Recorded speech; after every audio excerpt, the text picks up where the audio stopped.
Hey everyone, welcome back for another deep dive. Well, it's great to be back. Yeah, you guys have provided us with some really fascinating material this time. Yeah, this text, activate your growth mindset to transform thoughts of scarcity into abundant opportunities.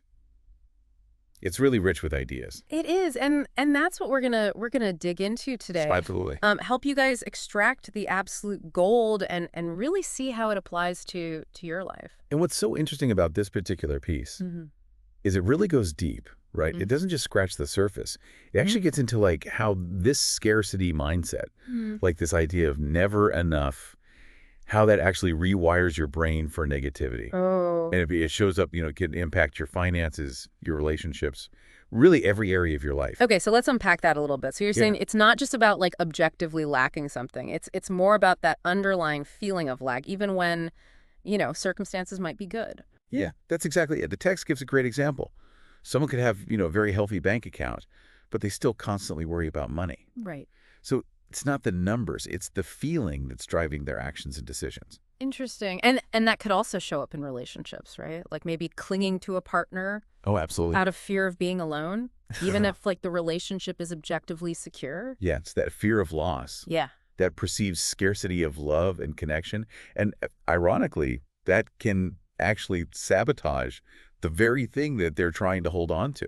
Oh, wow. That's so interesting. So how do we break free from this scarcity trap? Because I know the text points to gratitude as a powerful starting point, but I'm going to be honest with you, sometimes it feels a little fluffy, like, okay, be grateful, got it. Yeah. But how does that actually create a real shift? Well, here's where it gets really cool. Gratitude isn't just some feel-good practice. It's actually like a brain hack. Ooh, tell me more. When you actively practice gratitude, you're actually rewiring your neural pathways to focus on the positive. Right. You're breaking that negativity bias that the scarcity mindset thrives on. It's like switching from a dim light bulb to a floodlight. I love that. Suddenly, you're illuminating all the good things in your life that were always there. Okay, that is a much more compelling way to think about gratitude. I love that.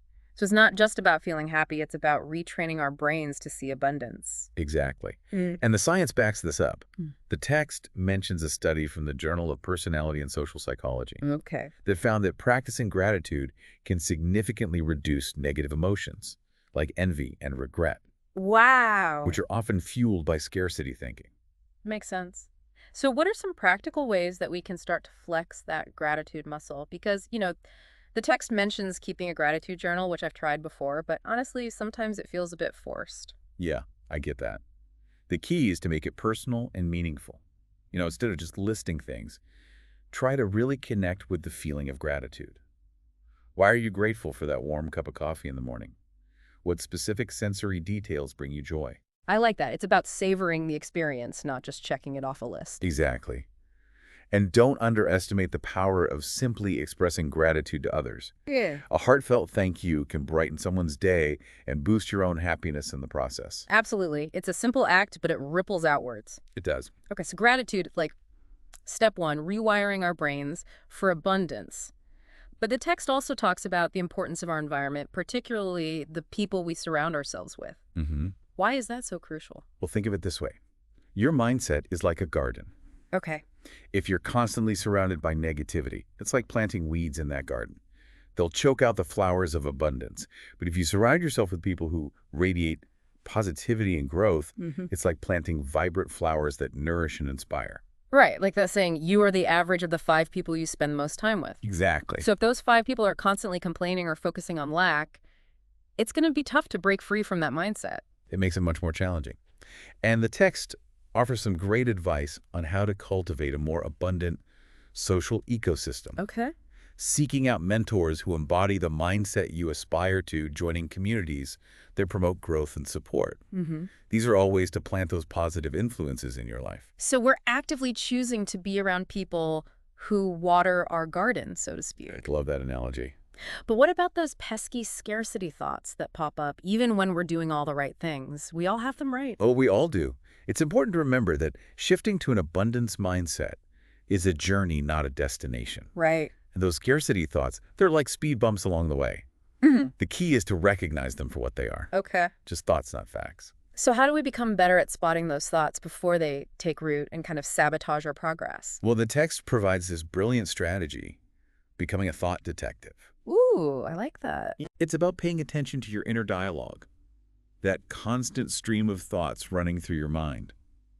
Are you noticing a lot of I can'ts or there's not enough statements? That's a clue. Wow. I'm starting to see how insidious this scarcity mindset can be. It's like it seeps into every crevice of our thinking. It's often subtle, operating beneath the surface. Mm-hmm. But once you start paying attention, you'll be amazed at how often those scarcity-based thoughts pop up. Yeah, absolutely. So we've identified the thoughts. Now what? Well, that's where the real work begins, challenging their validity. Right, because just noticing them isn't enough. It's like we've spotted the weeds, now we got to pull them out. But how do we actually do that? That's a great question and a really important one, too. And that's what we're going to be digging into next time. I can't wait. I'm already hooked. See you guys next time. Looking forward to it. Okay, so last time we were talking about how to start to spot those pesky scarcity thoughts. Those automatic thoughts that can kind of sneak up on us. Yeah, exactly. Yeah. So we've identified the thought. Well, now the real work begins, challenging your validity. Okay, because just noticing them isn't enough. It's like we've spotted the weeds, now we got to pull them out. But how do we actually do that? The text guides us through a process of really digging deeper. Ask yourself, where is this belief coming from? Is it based on actual evidence, or is it rooted in past experiences? Okay. Maybe a financial setback in your past is fueling a current belief of, I'll never be financially secure. It's like we're tracing those scarcity roots back to their source. Exactly. And once we understand where they're coming from, we can start to kind of disentangle them from our present reality. Yeah, and the text introduces this fascinating concept of automatic thoughts. Mm-hmm. These are those knee-jerk reactions, those instant judgments that often stem from a scarcity mindset. Right. They pop up without us even realizing it. Oh, I know those well. Can you give me like a concrete example? Sure. Let's say you see a colleague getting a promotion. Okay. An automatic thought fueled by scarcity might be, well, there goes my chance. There's only so much success to go around. Right. But if you pause and examine that thought, you might realize it's not based on any real evidence. It's just that fear of scarcity talking. Exactly. Making us see the world as this zero-sum game, Right. where if someone else wins, you automatically lose. Yeah. And the text offers this brilliant strategy for dealing with these automatic thoughts.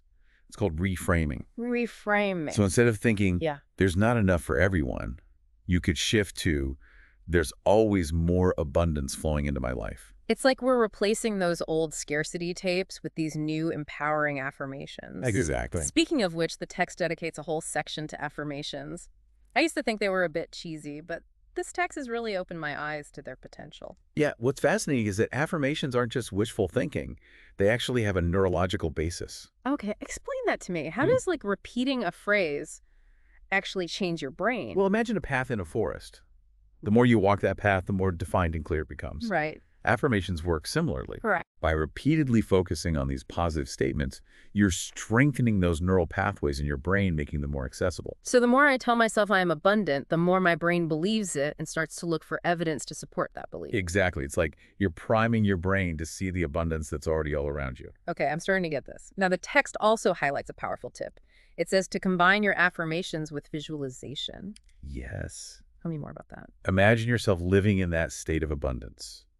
Feel the emotions. See the details. Wow.